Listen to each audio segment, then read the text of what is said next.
আপনি জানেন যে এখন ঈদের দিন আর খুব বেশি বাকি নেই। 26শে মার্চ চলে গেছে, একটা লম্বা ছুটির শুরু হচ্ছে। আজকের দিনটা অনেকেই ঢাকার মধ্যে অফিস আদালত করবেন, জরুরি প্রয়োজনীয় কাজ করবেন। কেউ যারা কর্মক্ষেত্রে রয়েছেন, বিশেষ করে কর্মজীবীরা, তারা কিছুটা অর্ধেক বেলায় কাজকর্ম করবেন, কিন্তু এরপরেই মূলত চাপটা সবচেয়ে বেশি হবে।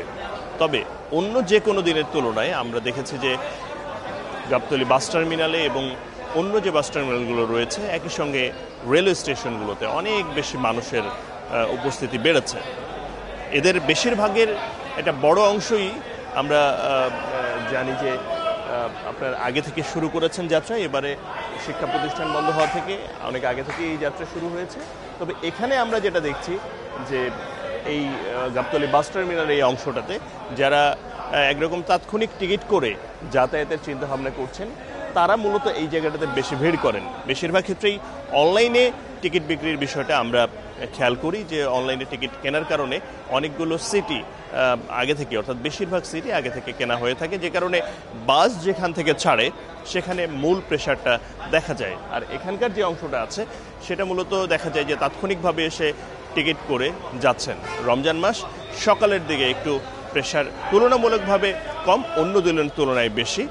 ধারণা করা হচ্ছে যে সন্ধ্যার বা বিকেলের পরে, অর্থাৎ অফিস করে সবচেয়ে বেশি প্রেশারটা আজকে থেকেই শুরু হতে পারে। আর আপনি জানেন যে ঢাকা রেলওয়ে স্টেশন বা কমলাপুর রেলওয়ে স্টেশন যেটাকে বলা হয়, সেখানে মানুষের উপস্থিতি আজকে অন্য যে কোনো দিনের তুলনায় বেশি। কেননা অনেকেই টিকিট করতে গিয়ে বিপাকে পড়েন, সেই জন্যে আগেভাগেই টিকিট করার কারণে কেউ হয়তো সন্ধ্যায় যেতে চান কিন্তু সকালেই টিকিট পেয়েছেন, এই কারণে যেতে হচ্ছে, নানাভাবে ব্যবস্থা করে তারা যাচ্ছেন। এই কারণে সকাল থেকে ওই প্রেশারটা রেল স্টেশনগুলোতে দেখা গেছে। এবং যাত্রীরা বলছেন যে মোটামুটি অন্য যে কোনো বারের তুলনায় এখন পর্যন্ত ঈদযাত্রা ব্যাপক স্বস্তির। এর মধ্যে আমরা দেখেছি যেটা কালোবাজারির অভিযোগে অবৈধভাবে টিকিট কেনা এবং সেটাকে বিক্রি করার অভিযোগে কমলাপুর রেলওয়ে স্টেশনে কয়েকজনকে আটক করা হয়েছে। এছাড়াও আমরা দেখতে পাচ্ছি যে গাবতলী বাস টার্মিনাল সহ অন্যান্য যে বাস টার্মিনালগুলো রয়েছে সেখানে নিরাপত্তা যে কর্মী যারা রয়েছে, পুলিশ সহ র্যাব, অন্যান্য যে আইন শৃঙ্খলা বাহিনীর সদস্যরা রয়েছে, তারা তৎপর আছেন। আশা করা যাচ্ছে যে কোনো অবস্থাতেই যেন সাধারণ যারা যাত্রী ঈদ করতে যেতে চান, ঘরমুখ মানুষ প্রিয়জনের সঙ্গে আনন্দ করতে চান, তাদের ঈদ যাত্রা ভালো করতে সর্বোচ্চ চেষ্টা করছে এবং ভালো হবে।